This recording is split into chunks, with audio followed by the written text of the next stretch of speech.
हजुर जस्तो हामीले ग्रहण गरेका छौँ तपाईँहरूको सम्मान तपाईँहरूको सिस्टम संस्कार सबैले दिमागमा चाहिँ उ गरेर हामीले रेकर्ड पनि गरेका छौँ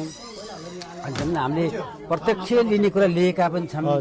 दिमागमा राखेका छौँ अब मैले लगेर चाहिँ मेरो समाजमा मेरो गाउँमा मेरा मगरहरूलाई मैले यो कुरा भन्छु कि यस्तो रहेछ त्यहाँको रोलपालीहरूको चाहिँ सिस्टम संस्कार यस्तो रहेछ अब हामी मगरहरूले चाहिँ पनि यो कुरा सिक्नुपर्छ आफ्नो ठाउँमा फरक फरक संस्कार भए पनि हामीले आफ्नो संस्कारलाई अझै चाहिँ यसलाई चाहिँ अझै चाहिँ फरक ढङ्गले अथवा यसलाई चाहिँ यथावत तरिकाले यसलाई चाहिँ कन्टिन्यू दिनुपर्छ यसलाई छोड्नुहुन्न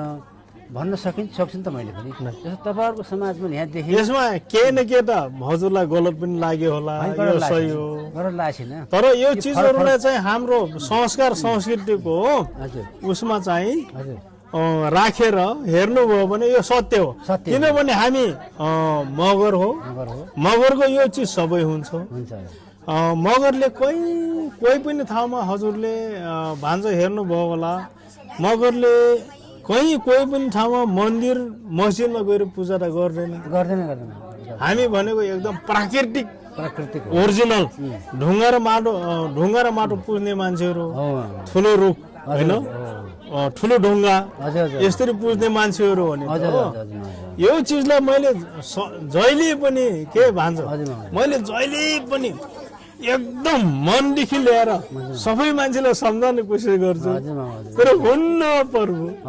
साह्रो छ कि हुँदैन सही कुरा गर्नुभयो मामा यो यस्तो छ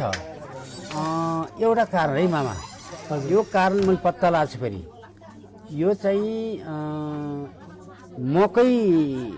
एक पाथी मकैको गेरा हुन्छ नि मकैको गेरा मकैको गेरा घोप्टाएर उठाउन सजिलो हुन्छ कोदोको गेरा घोप्टाएर चाहिँ फेरि उठाउन गाह्रो हुन्छ थ्याङ्क यू तपाईँ मगर भनेको कोदोको गेरा हो कि यो धेरै भएको हुनाले हामीले यसलाई एक ठाउँमा लिन नसकेको मगर चाहिँ एउटा कुरा थर पनि धेरै छ मगरहरू नेपालमा धेरै पनि छ आजको दिनमा 137 प्रजातिको मगर छन् सबभन्दा धेरै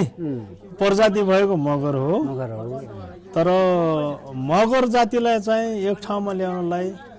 सजिलो छैन गाह्रो छ तर तपाईँ जस्तो बुझेको मान्छेले हरेस खान हुन्न हामीले जति सक्छौँ जति जान्ने छ त्यो कुरा हामीले भनिराख्नु चाहिँ पर्छ है फेरि मलाई त्यस्तो लाग्छ हामीले चाहिँ सिकाउनै छोड्यो जहाँसुकै मर जेसुकै गर भनियो भने त्यो हामी फेरि अलि हामी पापमा परिन्छ भन्ने लाग्छ हजुरले भनेको एकदम राम्रो हो भान्ज एकदम म